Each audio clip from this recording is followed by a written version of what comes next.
Hello, good morning and welcome. It's Monday, May the 19th, Reset Day. My name's Anne McElvoy. And I'm Sam Coates. Welcome to Politics at Sam and Anne's, the podcast that gives you everything you need for the day ahead in British politics in under 20 minutes. Do hit subscribe in your feed and we'll pop up around 7:45 in time for your commute, your coffee, or just for your day ahead. The UK-EU summit isn't the only hoped-for reset going on. Donald Trump is due to speak to President Putin later today, and more on that in a bit. Meanwhile, there's a backdrop of good news around Europe for the EU. Pro-EU candidate Nika Sher-Dan won Romania's presidential election runoff, while over in Poland, the centrist candidate, Warsaw Mayor Rafał Trzaskowski, is in the lead in the first round of the presidential vote there, another vote coming up soon. Also, the world is responding to the late news yesterday that former President Biden has an aggressive form of prostate cancer. But here on a UK-focused political podcast, the UK-EU summit is, of course, the focus. So let's start there and the art of that deal. Sam, what's in the box? So this morning, the government is briefing that there was a late night breakthrough some point after just before 11 p.m. last night in terms of the negotiation between the UK and the EU, which continued going after midnight. And my understanding is that really, although it's still not quite done, everyone thinks that they're nearly there, and that what we're doing right now at time of speaking, so we're just a little bit before 7 o'clock in the morning, is dotting I's and crossing T's, but all the substance is basically there. There are not any more of the mega sticking points that we had. The EU side is going to go into a form of conclave with a body that they call co-reaper. Every single European institution, just as sexy as it sounds. EU ambassadors and their deputies is what that means. They're going to meet at 7 a.m. this morning to give their verdict, and then we're going to get final white smoke sometime around mid-morning.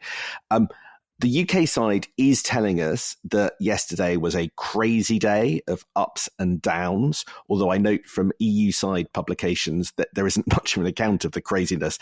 This is drama provided us uniquely and exclusively in the UK. But it is a sufficiently turbulent set of events that one planned event for the Prime Minister, Keir Starmer, appears to have been dropped very late last night. So I think we've been feeling the heat, certainly.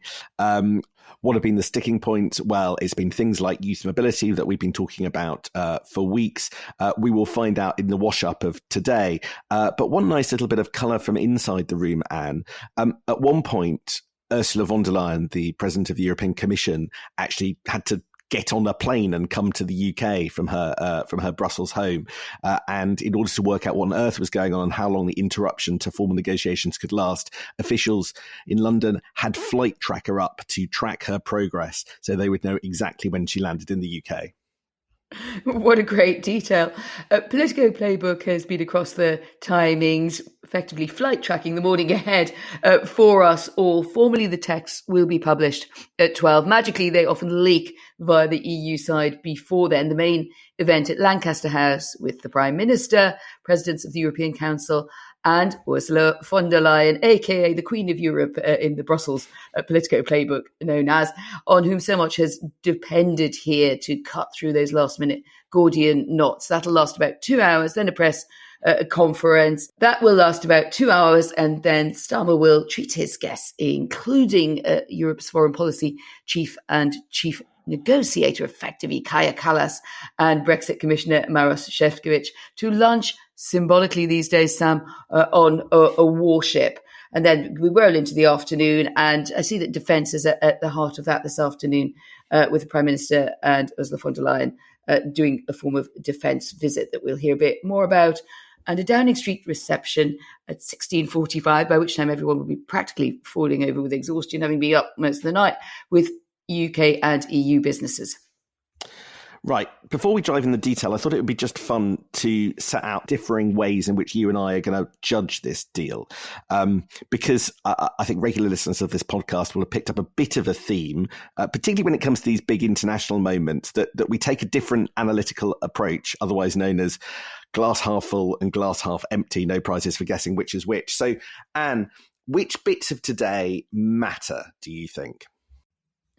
I'm now stuck with the glass half full reputation. If everything goes wrong, it's going to be my fault, folks. But to cite the old Samuel Johnson line, the wonder is not necessarily that the deal is done well, but that it is done at all, given the many sticking points of pulling back together that fractious EU-UK relationship in the wake of Brexit and the pretty scrappy dealings that there were in order even to get the very basic deals over the line under Boris Johnson and to take on what was begun, I think, in terms of reconnecting under Rishi Sunak was trying to do when he was Prime Minister, getting better and smoother relations, getting rid of that friction with the EU as far as possible for the UK. So if you look at the number of elements here, Sam, whether it's defence, the Foreign Office and broader diplomacy, agriculture, Starmer's personal input to get to the point of signature, it strikes me a bit like the old UK-EU summits I used to cover in the long-distant days before Brexit. What's at the heart of it? Fish. Mobility. Now it's true we have defence and security in the mix, and I think that has really helped the UK's position. I'm told John Healey, the Defence Secretary, as one of his officials put it to me, went submarine to use his very deep contacts to help stitch that broader deal together, to get over last-minute stumbles and to use that good standing of the UK, particularly with Kaja Kallas, the EU's chief diplomat, who was a former leader in Estonia, and we're in very good standing with her over the defence of Ukraine. But on the key areas, it'll be interesting what you're picking up, Sam, whether it's agri, it's food standards alignment, the detail of that really difficult youth mobility deal at a time when the Prime Minister is signalling in other ways that he wants to be very, very tight on immigration and asylum. We were apart until a few days ago, very far apart on a number of these issues. That appears to be resolved, not the end of Brexit, as a German participant said to me, but a line drawn in the European capitals with the era of tetchiness and ill humour, as it was put to me splendidly Germanically, with the UK. But what it means in practice, Well, I think that assessment will delight many of those involved, because I think it has been hard yards. I think that it has been difficult, but it is my job to kind of put the counter view. Because when I stare at what we've got, I kind of it feels like a weird one, if I'm being honest. It's being presented with all the flummery and the sense of occasion and the use of Lancaster House as if we have come to the conclusion of some great long process. But actually, what's going on today, if you are interested in what's going to change in practice, this is just the start, with much of today being an agreement to try and strike more agreements. It's a promise of talks and more talks and more talks, because the bottom line is that the respective red lines of the UK and the EU basically does mean that today there's been a very limited landing zone. You know, the UK doesn't want to rejoin institutions, very, very cautious about migration, as you were just saying. The EU really putting a maximisation of mobility as pretty much their principal demand, and the two sides have been far apart, as you say. That there is a landing zone, but it involves fudging, and it has come at costs. And so I'm going to suggest a different way of looking at this deal from yours, which is, let's judge it by the way Labour said that we should judge it a few months ago in the manifesto.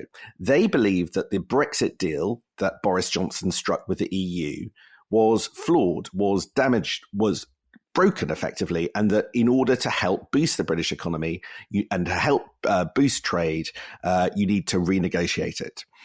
But in fact, I think government ministers broadly buy into an assessment by the Office for Budget Responsibility that the Brexit deal, the way that we left the EU, caused a 4% hit in percentage points terms to our GDP. Now, don't shout at me. That is just whether we agree. I'm not saying that I agree with that or don't agree with that, but that is a understanding in government that I think is fairly common amongst most ministers.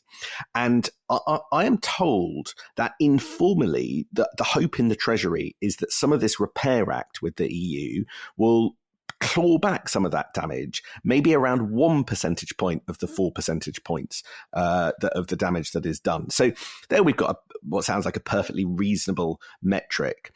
So the overall goal is to reverse maybe a quarter of the damage, which some people believe was done by Brexit. But here we are, Anne. This deal, what we're seeing today, won't do that. It won't do that, even that, by quite a long way. Yes, loosening of food checks at the border might mean some growth, perhaps 0.1%. And then if you add on top of that, some of the areas that they're dangling before us might deliver a little bit extra growth. That's stuff like joining the EU's emissions trading scheme and electricity trading scheme. But experts like Forefront Advisors, a consultancy that has been studying this process very closely, says that even to get to a 1% boost to trade, you would need to do much, much more, maybe removing barriers to sectors like chemicals and pharmaceuticals, stuff that just isn't happening here. They say we would have to sort of go full Switzerland. But the problem with that is that there are free movement implications and you have to pay into the budget. So it seems to breach a red line. So you're not going to get the kind of growth that we wanted from this. So my test is, will there be a measurable boost to growth from what's actually agreed today when we see the detail? Will the OBR be able to score any changes from what's announced today by the time Rachel Reeves comes to the budget? Because that's how you do economic policy making in this country. That is my biggest test, the economic impact, the real economic impact, not fantasy numbers and not based on stuff that hasn't actually been nailed down. That, rather than whether we can go through the gates with the shorter queues at EU airports, which I can attest, having just gone to Barcelona, is an absolute pain and may or may not be on the agenda for loosening later today. That was put in there specifically in case Sam needs to go to Spain for a weekend in a hurry again. But it is something that Number 10 is keen to foreground, isn't it, Sam, which is that this is practically useful. It's going to be useful to families frustrated by standing in the naughty queue, the Brexit queue, as it's also known in my family, when you go on holiday and you're not allowed to use those gates to get through easily. And of course, for those who go to and fro to the continent for business, that is actually, is no small gain. It's a practical thing that the Prime Minister can say, well, look, this changed as a result. Look, I agree with you on growth. I think the outcome is likely to look pretty modest on any sort of immediate impacts on the UK economy on that. And I think, although it will be hovering, the G word is always there somewhere when Keir Starmer speaks, but I don't think they will be putting too much weight on what this is going to do for UK growth in the short term. But the reason I would maybe emphasize a few other things is when it comes to these big deals, Sam, if you're starting on the back foot, and Britain certainly was in terms of the impacts of Brexit, whether or not you think it was worth doing or not, there were impacts. You're either going forwards or going backwards, or you're stuck. And we were stuck. And this is intended, I think, to show momentum, goodwill. Yes, you say it's going to take a lot of other talks, but that's the whole point of this, right? It clears out some of that knotweed so that you can get on with the other talks. Let's just go through a few things of what we think might happen, and then we can be right or wrong in about 3 hours. The main outcome, of course, the security and defence partnership that builds out from our existing relations with France in defence. Also, the Anglo-German agreement, which was a big centrepiece there with Berlin, and particularly on drones, on AI, on the newer forms of material and hardware that we desperately need to build up European security. So it'll be really interesting what degree of access is then granted. And of course, the big prize is access to the European bidding into a huge European defence fund, which Kaja Kallas has particularly been very active. The UK's desperate to get in on that. How far have we got? Seems unlikely we got all the way, but glass half full, half empty, take your pick. I think that's intended to head in that direction, and some commitments on data sharing and cooperation on immigration, which would enable swifter returns to third countries for those who are not able to pass an asylum test, but who have arrived by illegal or at least irregular means. So that looks really tricky, because that takes us all into the very regulated world there, the Dublin regulations, etc., where there's enough tension within the EU without adding in Britain, who's outside it.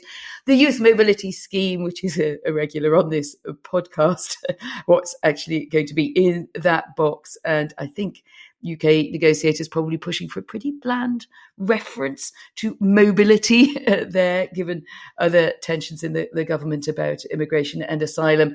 Could they give it another name? Will there be some carve out on access to the NHS, which I think came up at the last minute, Sam, as a stumbling block? If you come here under the scheme, it's time limited, it's a visa, etc., as the European side kept telling me every time we talked about it on the podcast. It's not immigration. Well, kind of is when you're here, if you see what I mean. So I think that access to the NHS and not being able to bring dependents, that really has been in the last minute negotiations. Yeah, I suppose what I'm looking out for on the migration side is whether or not there's an explicit cap on the number of people eligible for whatever kind of scheme it is that gives young people mobility that can't be called a youth mobility scheme. So as with all of these things, I look for just how much has been nailed down, aka how much will really happen. There's no doubt, I think, that the mood music is broadly good, although it would be broadly good whether or not this was a big deal or a small deal, because the politics and the optics of it is very important.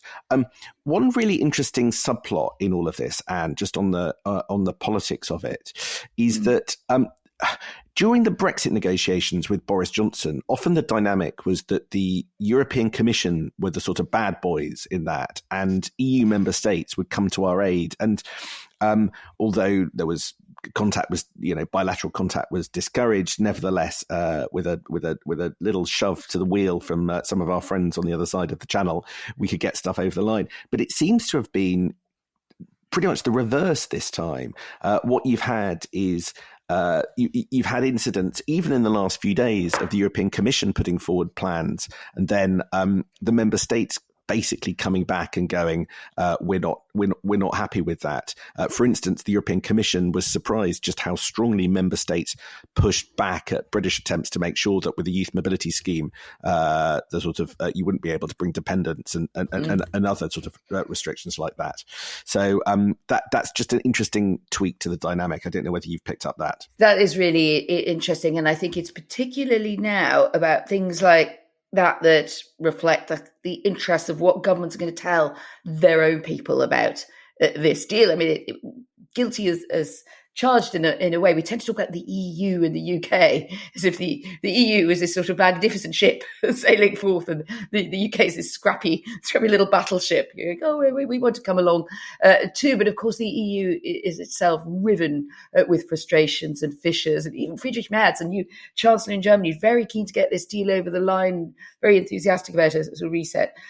With the UK, he has terrific pressures on him about what's in it for us, and are we going to get some short end of the fuzzy end of the lollipop, to use the old phrase, if this goes ahead. And I think those tensions are happening inside the member states, and so they're often now much more at odds with this kind of ocean-going Ursula von der Leyen, Queen of Europe, sort of world of mega negotiation. It's a really good point you raise. I think we're in different times on that. When I said it was like the old EU summits, that's actually a bit of a corrective to that. So all of that then, I think, got in the way in the last week, and then has to be sorted out by fair means, or sort of fair means. That was the alarm. I'm going to be cheeky. I want to know in 60 seconds and no more everything that you think we should look out for in the Donald Trump President Putin call this afternoon. And then we'll hold you against that tomorrow morning.